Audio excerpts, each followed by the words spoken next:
ದಾವಣಗೆರೆ ಜಿಲ್ಲೆ ಇಲ್ಲಿ ಕಾನೂನು ಸುವ್ಯವಸ್ಥೆ ಭಾಳ ಚೆನ್ನಾಗಿ ಅಚ್ಚುಕಟ್ಟಾಗಿ ಮೇಂಟೈನ್ ಮಾಡಿದ್ದಾರೆ.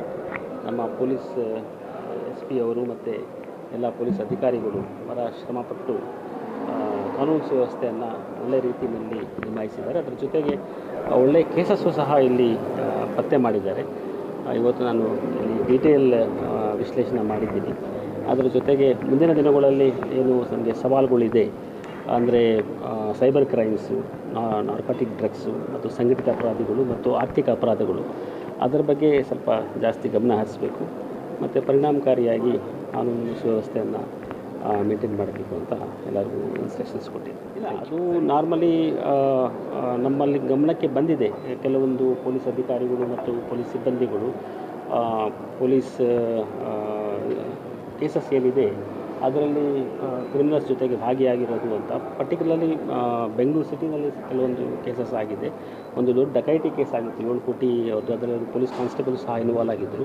ಇದರ ಬಗ್ಗೆ ನಾವು ಕ್ರಮ ತಗೊಳ್ತೀವಿ. ಇನ್ಫ್ಯಾಕ್ಟ್ ಪೊಲೀಸವರು ಈ ಥರ ಭಾಗಿಯಾದರೆ ಸಾಮಾನ್ಯವಾಗಿ ಉಗ್ರವಾದ ಕ್ರಮ ಆಗುತ್ತೆ. ಯಾಕಂದರೆ ಯಾರು ಪೊಲೀಸ್ನವರು ಕಾನೂನು ಸುವ್ಯವಸ್ಥೆ ಕಾಪಾಡಬೇಕು ಅವರೇ ಇಂಥ ಕೃತ್ಯಗಳು ಮಾಡಿದ್ರೆ ಅದು ಸಮಾಜದಲ್ಲಿ ಅದು ಒಳ್ಳೆಯ ಒಂದು ಸಂದೇಶ ಹೋಗೋದಿಲ್ಲ. ಅದಕ್ಕಾಗಿ ಇದರ ಬಗ್ಗೆ ಜಾಸ್ತಿ ಗಮನ ಹರಿಸ್ತೀವಿ. ಮತ್ತು ಒಂದು ಕಡೆ ಕ್ರಿಮಿನಲ್ ಪ್ರೊಸೀಡಿಂಗ್ಸ್ ಇರುವಂಥದ್ದು ಒಂದು ಕಡೆ ಇರ್ತದೆ, ಜೊತೆಗೆ ಡಿಪಾರ್ಟ್ಮೆಂಟಲ್ ಆ್ಯಕ್ಷನ್ ಏನಿದೆ ಅದನ್ನು ಸಹ ಉಗ್ರವಾಗಿ ಮಾಡ್ತಾರೆ.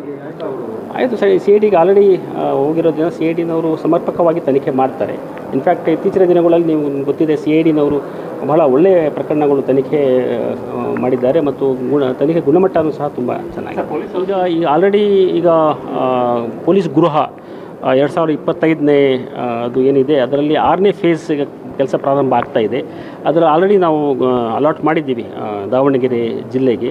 ಮತ್ತು ದಾವಣಗೆರೆ ಜಿಲ್ಲೆಯಲ್ಲಿ ಇನ್ನೊಂದು ಏನೆಂದರೆ ಐ ಜಿ ಮತ್ತು ಎಸ್ ಪಿ ಅವ್ರಿಗೂ ಸಹ ಕ್ವಾರ್ಟರ್ಸ್ ಇರಲಿಲ್ಲ.